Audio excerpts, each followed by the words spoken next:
Today, I'm joined by Dr. David Hockham, a strategic academic leader, researcher, and National Teaching Fellow whose work sits at the intersection of education, industry, creativity, and innovation. As Associate Head of School at the University of Greenwich, he has led transformational improvements in student success, employability, and curriculum design, while building powerful partnerships between academia and industry. With expertise spanning higher education, immersive technologies, leadership, and workforce development, David is passionate about creating inclusive learning environments where people thrive. His research explores the future of learning, creativity, and lifelong skills development, making him a fascinating voice on how education must evolve for a rapidly changing world. You're very welcome to the show, and my very first question is, shall I call you David or Dave? Please call me Dave. It's lovely to have you on, and I've been watching you online on the work that you're doing, and you really are phenomenal from the perspective of how you're analysing skills connected to creativity and learning. But to understand how you got here today, I'd love to sort of go back to when you were in post-school education, and how did you end up on this path? Yeah, thank you so much for the question, Vanessa. So I think I've come here because of a number of reasons. I think my family and my upbringing was a real lever. I came from a working class background, and that meant that my family motto really was that go out to work to earn a living, and without it actually you can't survive, right? So money was a part of a conversation. We recognized that we go to work to get money.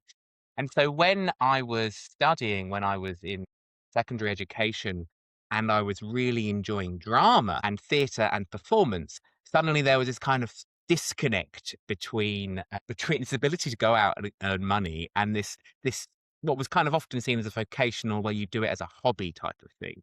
And so I decided to go to university, and I had to lie to get there. I said, look, I want to study drama and performance. I'm doing it because I want to be a teacher, which was a complete lie. No intention of working with teenagers whatsoever.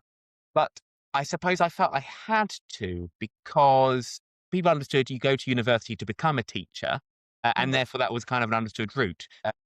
I was the first person from my family to go to university. My dad was an engineer, and he was a kind of a British Airways engineer. So he stayed with British Airways all his life, and apprenticeships were amazing. They had hundreds of people go through them, and you stayed with an organization in a way that just doesn't happen today, right? But that was his understanding of of education practice.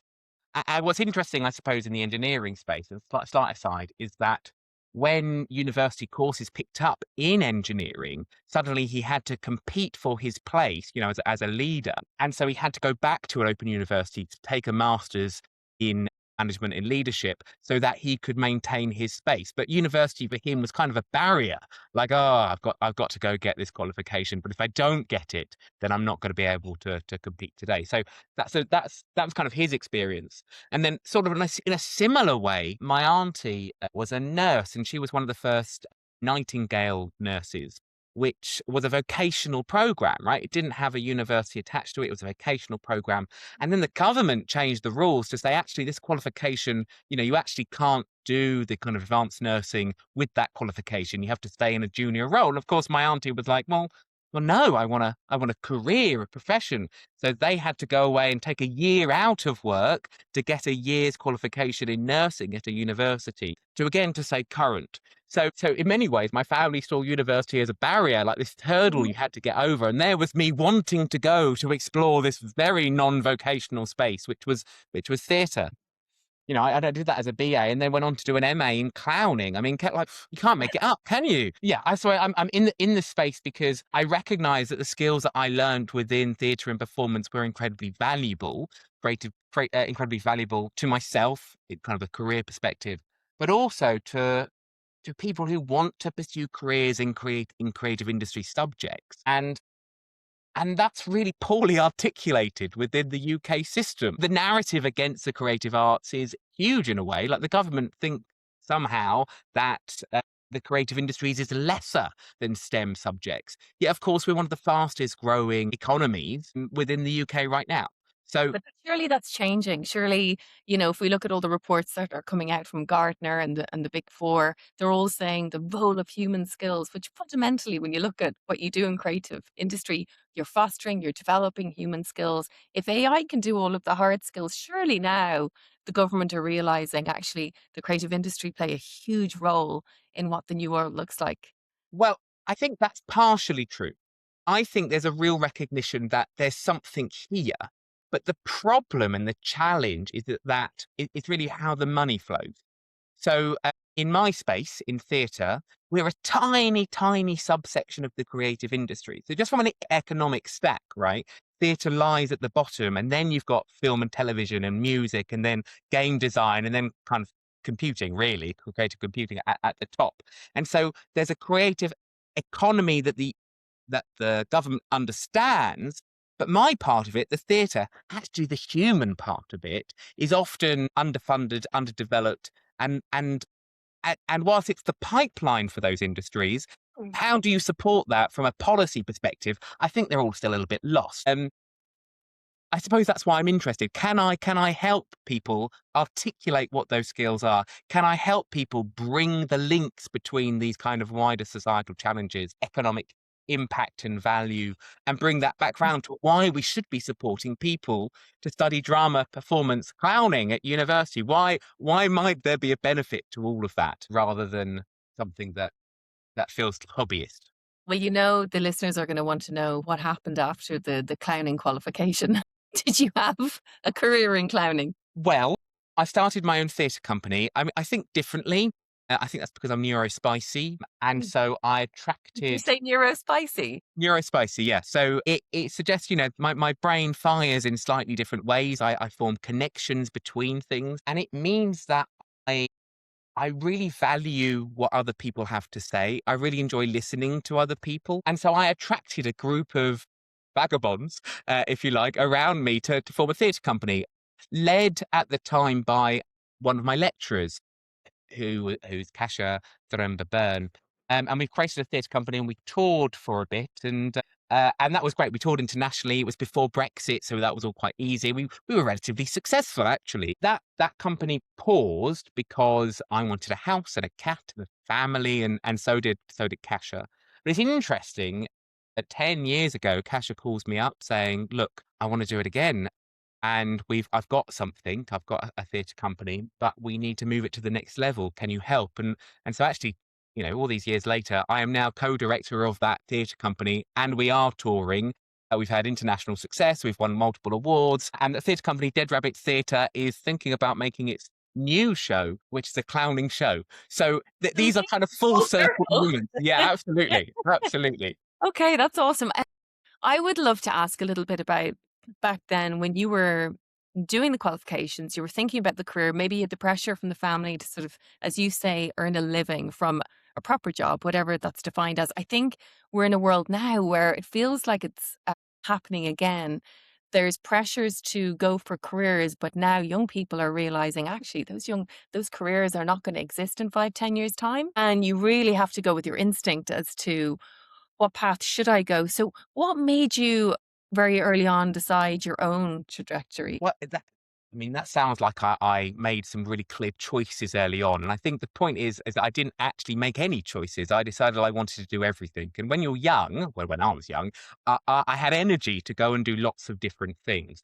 So when I was doing my master's in clowning, I managed to get a part-time job at a university as a technician in the Department of Dance, Film and Theatre. Now, you have to bear in mind that I had never formally studied technical theatre, right? I'd audited one module in my final year in my undergraduate, and I had so much fun in that module. I volunteered to do everybody's technical work, and we toured. We went to Battersea Arts Centre and other theatres. Really had a great time. And I did a lot of very practical, manual, technical stage management, you'd call it. But I operated lights, I programmed, I rigged, I did a bit of everything. Not very well, but I did. I gave my hand. And so we created a theatre company kind of post my undergraduate and during my MA. I suddenly found myself in the technical theatre space. So when I needed a part-time job, a technician paid money, people understood what that role. And actually, one thing universities are quite good at entry level technician rate at the time, we're talking 20 odd years ago, actually paid far better than a rate in a theatre. And because I had that kind of academic edge, they employed me and I managed to blag my way through an interview, right? But it did mean I had to learn how to do the job on the job. So there was a theatre space, it was a dance studio actually, where there was a requirement for me to light dance shows. Now, I'd never lit a dance show in my life. I had a physical theatre training. I kind of could relate and contextualize that. But lighting design, so I had to go in every week. Oh, no, well, I didn't have to. I did. I went into every weekend in the studio when it wasn't being used. And I just played. And I played with the undergraduate and postgraduate students who were pretty much the same age as me, right? We called, oh, yeah, I was 22 and they might have been 20. There was mature students in the space. And I kind of came to it like, well, I've got some thoughts, but what are you thinking type of thing. And people used to just play with me and work with me in the space for hours on end at weekends. And so over the first couple of years, I figured out sort of how that studio worked and how all of that worked. And alongside that, I'm developing my own professional practice because the technical role is part-time. So I'm Yeah. gaining more skills out on the road, kind of refiguring out what that looks like in the studio. So after 3 years, and so on top of that, so just to add another strange layer, the university was launching a theatre program and they'd written in technical theatre and they said, oh, can you teach this? And I went, oh, yes, of course I can. Now, it's quite bold of me to just say yes when I actually, wasn't quite sure myself how to do this thing. But I recognized that I was gaining enough experience. And if I was one step ahead of the first year cohort, right, we're only talking about teaching people in the first year, then actually we could develop a really interesting set of practices and ways of working. And the story sort of snowballed, right? Suddenly the students loved me. My courses were incredibly popular. People were really engaged. They were finding their own ways of doing it, mainly because I wasn't telling them the way of doing it, because I didn't know the way. I knew my way of doing it. I've seen other people doing it in different ways. And I kind of said, well, you could do it like this and you could do it like this. So people could explore their own ways. I suddenly had a second year module, third year modules. I suddenly was looking after dissertations. And I had this kind of set of programs in technical theatre practice, which students loved. And, people are now touring the UK because of things that I was doing with them. Fascinating. So it seems like the magic ingredient for you along the way has always been you always said yes. I You always never said said yes. I'm not ready.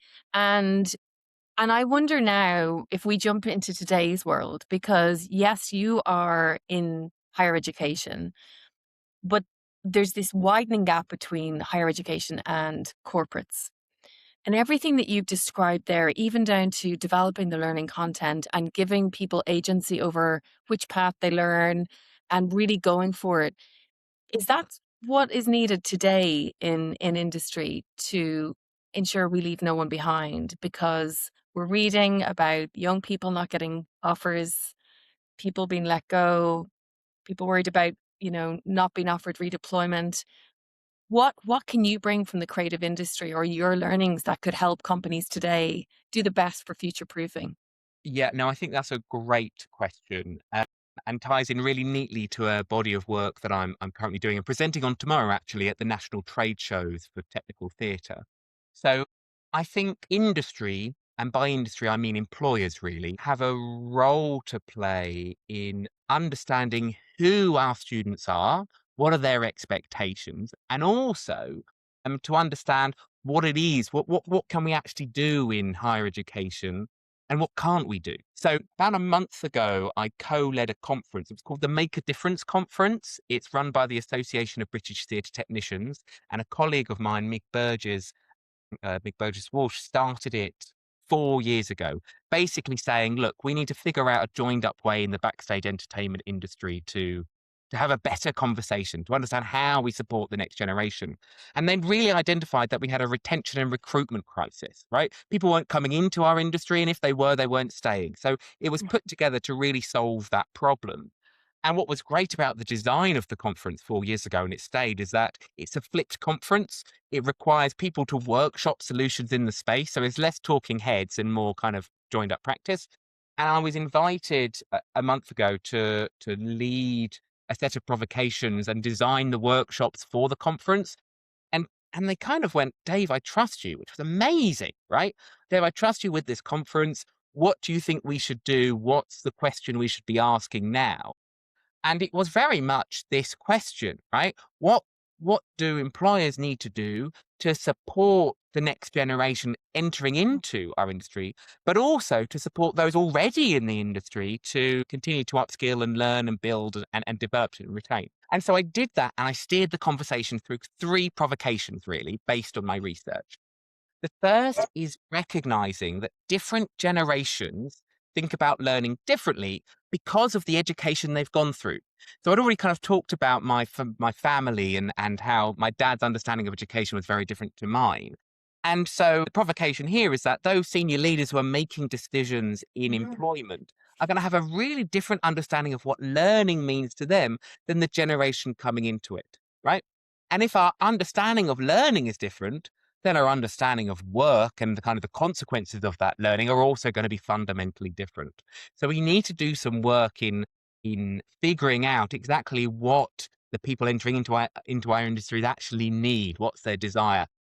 And part of that, I think, is really signposting what the offer is. Like, as a workplace, what is it? What is it like to work as a technician or whatever in those spaces? How do you manage kind of work-life equilibrium? We have my industry, the backstage entertainment industry, has terrible working hours because shows happen in the evening. So how do you support parents and families? And how might we have to rethink schedules to support parents and families, right? I think one of the big conversations over the last 3 years in my industry is that, okay, there's a problem, an issue with pay. We get that, and that's not easy to resolve. But from a retention and welfare perspective, how do we look after the people, right? This is about people as much it is about about technical materials and processes. This is about how do we look after people. So there's a big provocation here about, that kind of well-being. And just on the piece of you saying how, the leaders in different generations, they look at learning differently. Are they consciously aware of it, or is it subconscious programming from when they were younger and they don't even know that their lens they're looking through their decision-making process is really different to someone 20, 30 years younger? Well, I think at the moment it's implicit, right? I think in a way, it's a set of biases, right? This is Yeah. how we believe the world works. And I suppose my work is, well, I've started to try and make that explicit, right? If we can tap into those foundational understanding of how we understand learning, then and we can kind of articulate it, then we can start to understand differences and work through those knotty challenges. Like, how do we join these spaces up? So yes. So I think it's inherently implicit at the moment, but I think it needs to be explicit. Mhm. And of your 3 points, you said you had another point of Yeah. research. So two other provocations. The second is that learning is situated. So actually learning skills and tools within a higher education context is very different to your workplace. So this kind of stems back from Resnick, who was a professor of psychology back in America in the 80s, right? This is old, in the 70s, right? This is old school ways of thinking about in and out of school. And they did this kind of seminal text saying learning in and out of school is fundamentally different. And over the years, over the last kind of 3 decades, where are we now? 2024 decades, 40, 50 years, we've tried to say, no, we do experimental learning and we kind of bring lab spaces in and we get people to think about learning in very specific ways. And therefore, actually, the divide between education and work isn't that big because we do that. And I just completely disagree with that set of thinking. I'm not saying that type of learning isn't important. I think it actually really is. But you can't get away from the fact that people are in higher education to learn and people go to work to work. And those are two different intentions. We're doing them for different reasons. And therefore, fundamentally, that shifts how we think about that very activity. And therefore, there will always be a disconnect between learning in education and the workplace. And so really this was a provocation about, well, how do we recontextualize those skills from one space to another? And how do employers support that? Right. And so some of the findings from that space was really interesting. It was about, how do we articulate those skills? And we were talking about the NOS, so the National occupational standards, I get confused with acronyms, around how they've just been published, and why aren't we all just using that skills topology within our work settings and our learning settings so we have a shared language? Like, really kind of interesting observation by somebody in the audience. Like, this seems obvious. Why aren't we doing this? Oh, that's great. But also, it's then about support and writing job descriptions and ways of working that aren't completely contextualized in your work setting. And by that, I mean, if I worked at the National Theatre, they will have a particular way of running cables. They will have a particular way of where things are stored. They will have a particular set of processes that work for the National Theatre. And they're all going to be really different to how I operate in my theatre studio at Greenwich, how all educational settings, whether you're a conservatoire or university, operate. These are different. So we're going to have to rethink what an induction looks like. I don't think this is a one-spot checklist. I think inductions are processes that need to be much longer and actually happen at multiple stages in your career. So yes, obviously when you join, you're going to have an induction. But what about if you shift role? Can I have an induction in that shifted role? What about if I get a promotion? Can I have an induction? How is mentorship kind of governed within that space? And how can you set those things up? So there's a whole piece there. And then the third provocation really then is how does further education and higher education support a culture of continual learning within the workplace? And how can we actually have a relationship? Mig, who set up the conference and who I co-led with, did a wonderful piece of work saying actually the industry doesn't start from employment. The industry is education, or actually it says outreach, so the pipeline in education and work. That is the industry. This is the ecosystem that we're working with. We're all part of that industry ecosystem. So if that's true, how can those earlier parts support the later parts for continual conversations and discussions? I think what's interesting is I led a set of workshops on that day, and we found some things out, which I can share with you now, and that might be relevant to other contexts as well. In the first morning session, we were really looking at barriers around getting in, but also retention and promotion. And, quite rightly articulated that entry routes into the industry are unclear, they're uneven, and they're dependent on informal access and networks, and that there's problems not only in kind of technical skills and learning, but actually the confidence and the ability for individuals to frame that past experience as relevant within those contexts. There's a piece there about people not understanding how we contextualize those things that we've learned into workplaces. We need to be better at supporting them to articulate it. Can I just on that very point, okay? Because that's a lot of work that we've done with the organization I've part of and the team there. Loads of work around projects in, let's say, for example, green skills. I'm not saying it's exactly the same as creative skills, but it's actually quite hard to define the career pathways, the green terms. You might say green skill, I might say sustainability. And so you'll never have a connection. But that's now possible. It's now possible to have skills ontologies, career pathways, and not expect, I think I've been in talent recruitment for a very long time. And the onus has always been on the candidate, the individual, to try and figure it all out. When you've all these knowledgeable people like ourselves in industry, now with AI, we can show them the way. We can, we have a skills mapping algorithm that runs over CVs and plugs them into a live skills ontology and says, these are your pathways. So I guess my question is, why is there a barrier? And if there is a barrier, who can unlock the barrier? Great question. Okay, so I've got an answer. I don't know whether it answers the question though. So you can tell me if it does. Those who've worked in the backstage entertainment industry for a long time tacitly know, right? These are knowledges and skills the body understands. And actually, we are very good at doing in our industry. We are doers. We solve problems and we do that practically. And I'm not saying that we don't think through problems. We absolutely do. We're amazing at risk assessments and a whole host of things. But lots of that knowledge comes from, us tinkering as a mass generalization. Now, I'm particularly interested, just to kind of add a layer of that, in the management and leadership space within the industry, in production and technical managers. It's not the people just doing and tinkering and problem solving, but how do you lead and support people to problem and tinker? Like, how do you make that happen? And for a long time, that leadership space has sort of followed the old school apprenticeship model, like you watch me do it, and then I'll pass on my knowledge, and that's kind of an assumed way of doing broadly. It's a mass generalization, I know. What I've been trying to do in my work around that space is to really articulate the knotty ways where all of these different skills topologies kind of interlinked,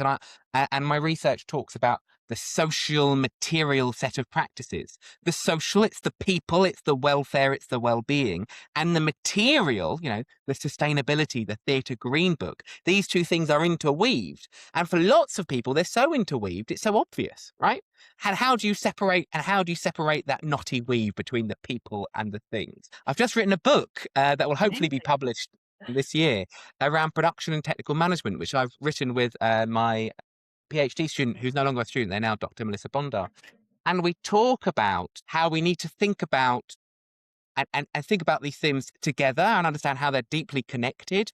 But actually, we can peel them apart and recognize each component part of that practice and actually component part of the learning. And by, I talk about those scenographic components, and that's because I come from a world of scenography, which talks about kind of the ways in which we build worlds on stage. And I argue that actually we build worlds in education and in employment, right? These are beautiful worlds made up of small component parts. I call them graphic parts, and they could be articulated as a skills topology, right? So I suppose one of the challenges we have is that these very real challenges are knotty, they're joined, they're social material, they're connected, they're problematic, right? Difficult to talk about. If we can start peeling back how the social and the material interact and start talking about them in that ways, and we recognize the value of people, because that's a huge barrier into looking after them, welfare, well-being, working hours, all of that things. And the evolving technologies, all of those things are changing and developing and are complicated. If we can start breaking down those challenges, recognize how they're interconnected, and start articulating that as a shared set of problems that can be approached by lots of different angles, then maybe we can start understanding how we bridge and broker those skills, how we can support people to recontextualize their past experiences, how we can start solving those problems. I can't believe our episode is nearly done, and we do have a final question. But before I ask you the final question, were there any other sort of unlocks from that day that you talked about where you did the workshop groups? Was there anything else that you wanted to share from that day? That's a great question. I mean, I've got lots of things. I'm looking at a slide that I'm delivering tomorrow. So let me just see if there's anything that I've not covered. Quick sound bites of anything else a corporation can do right now today around this. So CPD needs to be bite-sized, funded, and accessible. That was a huge thing that came out. And I think that really stemmed from an understanding that, in my sector at least, there's not that much in the middle space. And I spent 3 years developing a level 7 apprenticeship before, and then the government changed the rules that would have fixed that space for my industry, right? It's a huge disappointment. Yeah. But the learning from that is that actually we can draw from other industries. We can find CMI qualifications and then recontextualize them for us to make them new. And we can work with further and higher educations to help develop those courses in tandem and in partnership with industry. So I suppose the call is call up your higher education and further ed and say, hey, can we develop something together? And can we figure out how we're going to get that funded? Yes. So Amazing. That's super takeaway. advice. Well, our final question for every guest is the same. I ask you two, you can answer both or one, it's up to you. So question one is there a skill you used when you were younger that you don't use as much or anymore that you'd like to? And the second is, for anyone listening today, and maybe they're starting out or they're thinking new career pathway, any advice you'd give them? I think when I was very young, I didn't care what people thought. And I then spent a lot of time masking and pretending who I was. And it's only now that I'm now unraveling myself again and going, actually, why did I do that? And can I care a bit less what others think? That's the set of skills that I'm trying to. That's the first question.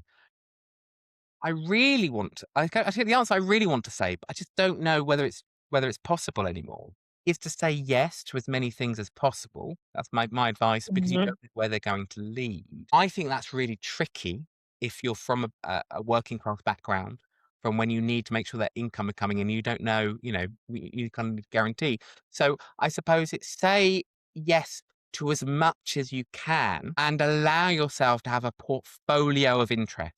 So if you're at a place where you don't know what to do next, put your eggs in multiple baskets and water those baskets. That's such a mixed metaphor, isn't it? Evenly, and see which ones develop and which ones kind of take hold, because you'll Mm. find that one of them will become, you'll find a passion, you'll find a love. And it's often out of that passion and love where you can start making money, but you don't really know it until you start. So yeah, water multiple flowers, fill many baskets, that sort of metaphor. Can you put that in a straight line, Vanessa? Do you have a, Gonna try. I'm gonna really try. Dave, I've loved this episode because I don't know if you realize, I just imagine a stage with a big movie theater light and you shine a light on learning and education and corporate topics that can sometimes feel very stale. And even when you describe there the worlds and how we could create those little world environments for learning, I mean, you are very talented, and I look forward to the release of your book, what you're going to release online. And I just want to say thank you for coming on. And I feel like this could have been 3 times the length, but I just thank you so much. Thank you, Vanessa, so much for your time. Thank you.